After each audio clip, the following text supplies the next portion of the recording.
सुफुनी बेंग मानक केकटर शब्द आरंभ हो जाइछि वर्षा ऋतु। दिन थिला वर्षा ऋतुरे संध्या हेपा क्षणी बेंग मानक केकटर शब्दरे कान फाटी पड़ुथिला। उभय अंडीरा और माई बेंग निज साथी को आकृष्ट करिपाकु भिन्न भिन्न शब्द करिथांती। वर्षा ऋतुरे रास्ता कड़ जोर ठारू आरंभ करी पोखरी नाଳ सबु आड़े पानी जमी रही थाए। सेही पानी भितरे रही बेंग माने केकटर शब्द करिथांती। एबे चासी माने बिलरे विभिन्न उन्नत मानर रासायनिक सार कीटनाशक औषध व्यवहार करुथिबा बेले प्राय सबु परिवार फिनाइल सर्फ साबुन व्यवहार करुछंती। एणु एहार विष प्रभाव रे घरे रहुथिबा लुणी बेंग ठारू आरंभ करी पोखरी रे रहुथिबा पानी बेंग, जोरो व नाळ रे रहुथिबा ब्राह्मणिया बेंग सबु लोप पाइबाकु बसिलाणी।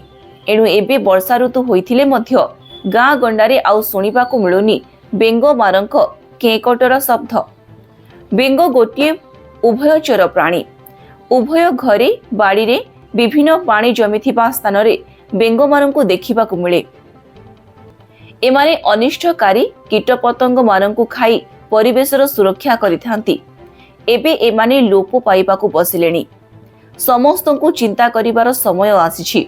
जदि आमे रासायनिक सार कीटनाशक औषध व्यवहार उपरे नियंत्रण न रखिबा तेबे समय आसीबो आउ परिवेशर बंधु कुहा जाउथिबा बेंग को देखिबाकु पाइबा नाही। नवरंगपुर मिहिरशंकर पात्रंको रिपोर्ट, स्वास्तिक न्यूज।